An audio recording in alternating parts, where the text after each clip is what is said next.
a brief history of the lost tribes of Israel. Have you ever wondered if you're related to the lost tribes of Israel? Today we'll explore this fascinating topic by answering these three questions. Where are they? Who are they? And most importantly, why should you care? Stick around till the end because we'll reveal who has been among us all along. We assure you it's a twist you won't see coming. So let's embark on this journey of discovery together. If you've heard anything about the history of the Jewish people, you probably know about the diaspora. In ancient times, 12 tribes of Israel were scattered throughout the Middle East. But how did they get to be there in the first place? Let's start at the beginning.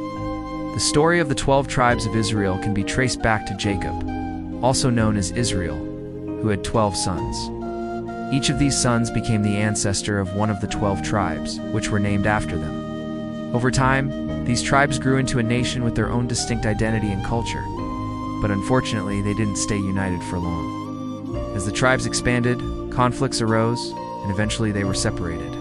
The northern kingdom, also known as Israel, was destroyed by the Assyrians in 722 BC, and its 10 tribes disappeared from history, never to be seen again. Some say, or were they? Now you might be asking, what happened to the southern kingdom of Judah? Well, they were eventually conquered by the Babylonians in 586 BC, and their fate seemed sealed. But wait a minute, wasn't Judah supposed to be one of the lost tribes? Not exactly. The southern kingdom consisted of 2 tribes, Judah and Benjamin, but only the tribe of Judah was considered lost. Benjamin stuck around in the land of Israel until the destruction of the second temple in 70 AD. They're often grouped in with the lost tribes, but technically they're not. Okay, so now that we have that cleared up, where did the lost tribes go? Well, that's where things get really interesting. There are many theories about where the lost tribes ended up, each with its own evidence and supporters. One theory suggests that they were absorbed into other populations and lost their identity over time. Others believe they migrated to other parts of the world, like Europe or Asia. But perhaps the most intriguing theory is that they simply moved away from the big cities and into the countryside, adopting new names and disappearing from the historical record. To be honest, nobody knows for sure what happened to them, but that hasn't stopped people from trying to find out. In recent years, archaeologists have uncovered a number of artifacts that have shed light on the mysterious world of the lost tribes. One of the most exciting discoveries was made in 2018, when a team of researchers found a clay tablet in the ancient city of Nimrod that dates back to the 8th century BC, during the time of the Assyrian Empire. The tablet contains an inscription in the ancient Hebrew language, and it's believed to be the first bilingual inscription ever found in Mesopotamia.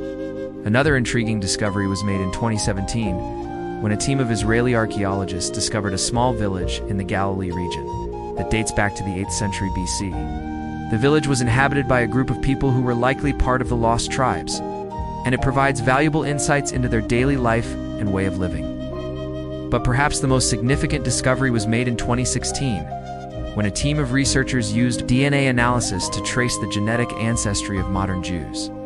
The study found that most Jews today can trace their ancestry back to the ancient tribes of Israel, providing a powerful link between the past and the present.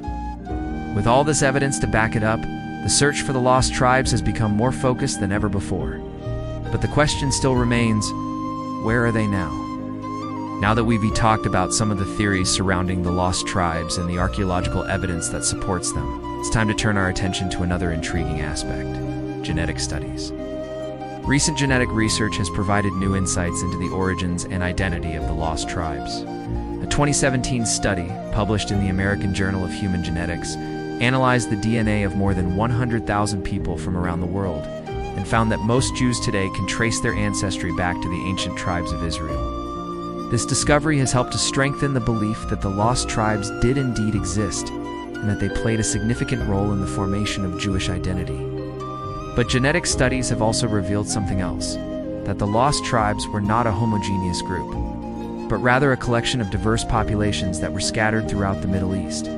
This diversity is reflected in the different genetic markers that have been found in various Jewish communities, suggesting that they have unique origins and histories. For example, the Samaritans, who are an ancient Jewish sect that has traditionally lived in the hills of Samaria, have their own distinct genetic markers that set them apart from other Jewish populations. Similarly, the Cochin Jews, who live in India, have genetic markers that suggest they have a unique ancestry. These findings have led some scholars to question the traditional narrative of the lost tribes and to explore the possibility that other ancient populations may have contributed to the genetic makeup of modern Jews. Overall, genetic studies have provided a wealth of information about the lost tribes. But they have also raised new questions and challenges for those seeking to understand their origins and identity. Now that we've covered the theories and evidence, it's time to talk about the lost tribes themselves. Who were these mysterious people, and what can we learn about their history and culture? Let's take a deep dive into the rich tapestry of their traditions and beliefs. The lost tribes of Israel are believed to have followed the same religious beliefs as the Jews of Judah, worshiping the same God and following the same laws and customs. Their religious practices were centered around the Torah, which contained the first 5 books of the Old Testament and served as the foundation of their faith. The Torah provided guidance on how to live a righteous life, including rules about diet, hygiene, and social behavior. It also told the stories of their ancestors and the history of their people. In addition to the Torah, the lost tribes also followed the teachings of the prophets, such as Isaiah, Jeremiah, and Ezekiel, who delivered messages from God about justice, righteousness, and the importance of following his laws. Despite their shared religious beliefs, the lost tribes were not a monolithic group, and they likely had their own unique cultural practices and traditions. For example, each tribe had its own distinct banner or emblem that was used to identify them in battle or during religious ceremonies. They also likely had their own local customs and traditions that developed over time. Unfortunately, much of this cultural information has been lost to history, but scholars are working to uncover it through archaeological discoveries and studying the traditions of modern-day Jewish communities that claim descent from the lost tribes. By learning more about the religious beliefs and cultural practices of the lost tribes, we gain a deeper understanding of the history and development of Judaism and the origins of modern Jewish culture. So who are the lost tribes of Israel today? If you're a Jew, you already know the answer. But stick around because the rest of you are in for a surprise. First off, let's talk about the Samaritans. You probably heard of them before, but if not, let me catch you up. The Samaritans are a small group of people who claim to be the descendants of the lost tribes of Israel. They're known for their ancient religious texts and their unique cultural practices. Then there are the Cochin Jews. They're a tight-knit community who trace their roots back thousands of years. They've preserved their traditions and customs, making them a vital part of Jewish history. Next, we have the Bunai Manash. This group can be found in northeastern India. They follow ancient Jewish rituals and customs, showcasing a deep connection to their heritage. Last but not least, let's talk about the Black Jews of Ethiopia. Their traditions and customs are a blend of African and Jewish cultures, reflecting their unique journey through history. These groups all share a common thread, a belief that they are the descendants of the lost tribes of Israel. But now it's time for the big reveal. Are you ready? Drumroll, please. The truth is that each of these groups has its own distinct history and cultural practices, and none of them are actually the lost tribes of Israel. Wait, what? Yeah, we know it's a letdown, but trust us, the real story is just as fascinating. While they may not be the lost tribes of Israel, these groups are nonetheless an important part of Jewish history, and their presence around the world is a testament to the resilience and adaptability of the Jewish people. But don't worry, we saved the best for last. You see, the real lost tribes of Israel are the ones that are closest to us. They're the ones who have been with us all along. The truth is that every Jew alive today is a descendant of the lost tribes. Sure, some of us have been in Israel for a few thousand years, and others have only converted recently. But we're all part of the same family tree. We may have wandered far from our ancestral lands, but we've always carried a piece of Israel within us, in our traditions, customs, and most importantly, our faith. No matter where we go or what challenges we face, we know that we're connected to a people and a history that stretches back thousands of years. So the next time you hear the phrase lost tribes of Israel, remember that it's not just a historical footnote or an obscure biblical reference.